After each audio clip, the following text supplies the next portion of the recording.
এ মায়ের গর্ভে জন্ম নেয়নি, নাকি কুত্তার গর্ভে জন্ম নিয়েছে এই শয়তানটা?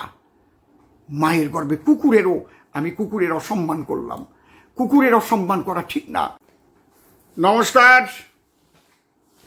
সমস্ত সনাতনী বন্ধুদের, আমি শ্রদ্ধা জ্ঞাপন করে একটা কথা বলছি।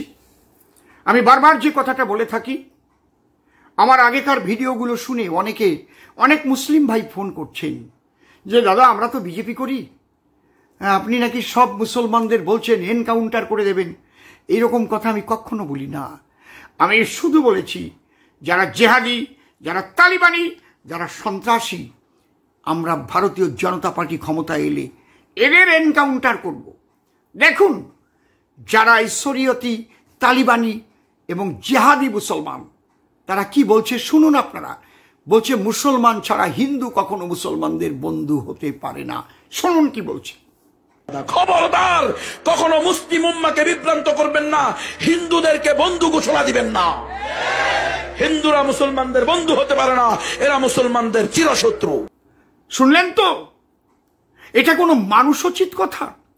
আমরা কখনো হিন্দুরা কখনো মুসলমানদের বলি এ কথা, মুসলমান কোনো বন্ধু হতে পারবে না? এখনো আমার বাংলাদেশে এই ভারতবর্ষের চাইতে হিন্দুদের সঙ্গে আমার যে বন্ধুত্ব, তার চাইতে অত্যন্ত অঙ্গাঙ্গিভাবে জড়িত বন্ধুত্ব, এবং আত্মার জগতের আমরা এক জগতের প্রচুর বন্ধু রয়েছে। আরিফ দেওয়ান সাহেব, সুফি মন্ডল সাহেব, তারপর কতগুলো মায়েরা রয়েছে, মমতাজ বেগম, শিউলি বেগম, মুক্তা সরকার থেকে আরম্ভ করে, রুমা দেওয়ান থেকে আরম্ভ করে, প্রত্যেকে ওরা বাবার মতো সম্মান করে আমাকে। তারা প্রত্যেকে দেখবেন আমার গান গাওয়ার আগে কিভাবে তাকে আমাকে শ্রদ্ধা জানায় তারা। কাজল দেওয়ান, বাবলি দেওয়ান, আপনারা নিশ্চয়ই নাম শুনেছেন এদের গান শুনে থাকবেন। এদের মধ্যে প্রেম, ভালোবাসা অফুরন্ত। এই প্রেম, প্রীতি, ভালোবাসা নিয়ে আমরা বাস করব ভারতবর্ষে। কিন্তু জিহাদিদের আমরা এখান থেকে তাড়িয়ে ছাড়ব।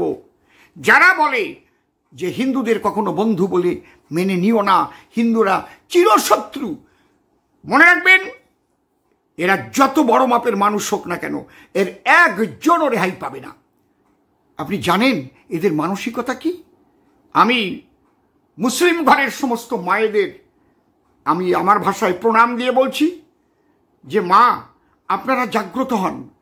আপনাদের নির্যাতন দেখে সহ্য করতে না পেরে আমার দরদি প্রধানমন্ত্রী, তিনি আপনাদের 3 তালাক থেকে মুক্তি দিয়েছেন।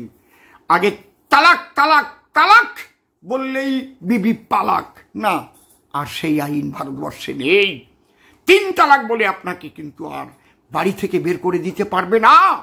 এবং তারপরে যদি আপনি ইচ্ছা করেন ওই স্বামীর কাছে যাবেন, তাহলে অন্য একটা পুরুষের সঙ্গে আপনার নিকে করে সেখানে তার সঙ্গে সহবাস করার পরে তারপরে সে আগেকার স্বামীর ঘর আপনি করতে পারবেন। এটা কোনো আইন হতে পারে? শরিয়তি আইনের মধ্যে, তালিবানি আইনের মধ্যে, জেহাদি আইনের মধ্যে এইগুলো লেখা আছে। মা, আপনারা হুঁশিয়ার হয়ে যান। আপনাদের জন্য আমরা লড়াই করছি মা।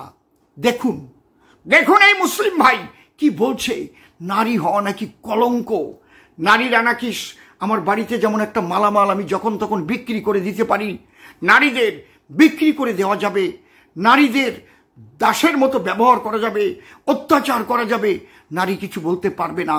একটা নারী থাকতে আরও একাধিক বিবাহ করা যাবে, তাকে যা ইচ্ছা তাই করা যাবে। কি বলছে দেখুন, আপনি একটু শুনুন। নারীর জন্ম হয় হচ্ছে কলঙ্ক, কুলক্ষণ, অমঙ্গল। নারীর কোনো আত্মা নেই। নারীর জন্ম হয়েছে সেবার জন্য।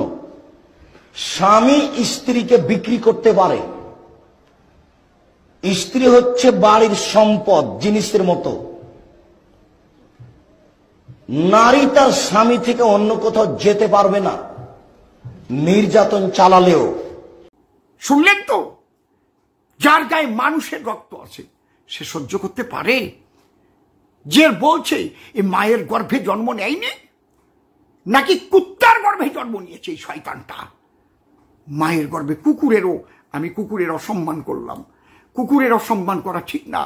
কারণ কুকুরের মতো প্রভু ভক্ত পৃথিবীতে আর কোনো প্রাণী আছে কিনা জানি না। আমাকে যেন কুকুর ক্ষমা করে দেয়, কারণ এই কুকুরের সঙ্গে ওকে তুলনা দেওয়া যায় না। মাতৃগর্ভে জন্ম নিয়ে নারীকে এমন অবমাননা করা যায় না। সনাতন ধর্মে নারীর সম্মান দেওয়া হয়, সনাতন ধর্মে নারীর পূজা করা হয়। দুর্গা নারী, কালী নারী, সরস্বতী নারী, লক্ষ্মী নারী। নারী ছিল বেহুলা সতী, নারী ছিল মালাবতী। আমাদের গার্গেই, মৈত্রেয়ী সমস্ত নারী ছিলেন, তারা লোপামুদ্রা, এরা সব নারী ছিলেন। প্রত্যেকটা নারীকে মায়ের মতো সম্মান করা উচিত। মায়ের কাছে আমরা চিরঋণী। আমরা কোনো ঘোষের কাছ থেকে মাসে দুধ নিলে 1 মাস পরেই তার টাকাটা পরিশোধ না করলে ঘোষ কিন্তু আর দুধ দেয় না। কিন্তু তুমি মাতৃস্তন সুধা পান করেছিলে, মায়ের রক্ত তোমার শিরায় শিরায় প্রবাহিত, মায়ের রক্ত তোমার সারা শরীরে বইছে, আর তুমি সেই নারীকে অপমান করছো। ছি ছি ছি এই তালিবানি, ছি এই জিহাদি। এখনো যদি মুসলিম নারীরা, আমার মায়েরা ওদের কথা শুনে, ওই তালিবানিদের কথা শুনে চলে, তাহলে তাদের ভবিষ্যৎ খারাপ। মনে রাখবেন, ভারতীয় জনতা পার্টি ক্ষমতায় এলে যারা রাষ্ট্রবাদী মুসলমান, তারা ভারতবর্ষে বহাল তবিয়াতে বসবাস করবে, মনের আনন্দে তাদের ধর্ম যাজন করবে।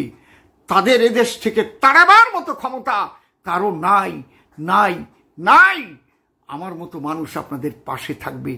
প্রণাম জানাই, আপনারা হুঁশিয়ার হয়ে যান। এইটুকুই আমার বলার ছিল।